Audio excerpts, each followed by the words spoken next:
નમસ્કાર, હું છું કેતલ અને આપ જોઈ રહ્યા છો CB24. મધર ડેરી પછી અમૂલ દૂધના ભાવમાં પણ ₹2નો વધારો ઝીંકવામાં આવ્યો છે. મે મહિનો એની સાથે ઘણા ફેરફારો લઈને આવ્યો છે. કોમર્શિયલ સિલિન્ડર ₹17 સસ્તું થયું છે તો દૂધના ભાવ વધ્યા છે. નવો મહિનો એટલે કે મે મહિનો એની સાથે ઘણા ફેરફાર લઈને આવી ચૂક્યો છે. આજથી અમૂલ દૂધ ₹2 મોંઘું થઈ ગયું છે. જો તમે એટીએમ ફ્રી લિમિટ પછી પૈસા ઉપાડો છો તો તમારે વધુ ચાર્જ ચૂકવવા પડશે.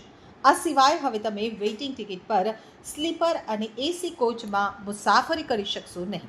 મધર ડેરી અને વેડકા બ્રાન્ડ્સ પછી અમૂલે પણ દેશભરમાં દૂધના ભાવમાં પ્રતિ લિટર ₹2નો વધારો ઝીંક્યો છે. નવા ભાવ આજથી જ એટલે કે ગુરુવાર 1 મેથી જ અમલમાં આવી ચૂક્યા છે. ભારતીય રિઝર્વ બેન્કે આજથી એટીએમ ઉપાડના ચાર્જમાં વધારો કર્યો છે. મફત માસિક લિમિટ પૂરી થયા પછી ગ્રાહકોએ હવે એટીએમ ઉપર પ્રતિ ટ્રાન્ઝેક્શન ₹23 ચૂકવવા પડશે. ભારતીય રેલવેના નવા નિયમ મુજબ વેઇટિંગ લિસ્ટ ટિકિટ ધરાવતા મુસાફરોને હવે સ્લીપર કે એસી કોચમાં મુસાફરી કરવાની મંજૂરી આપવામાં આવશે નહીં. આજથી 19 કિલોગ્રામનું કમર્શિયલ સિલિન્ડર ₹17 સસ્તું થયું છે. તો 26 પ્રાદેશિક ગ્રામીણ બેન્કોના વિલીનીકરણનો ચોથો તબક્કો આજથી અમલમાં આવ્યો છે.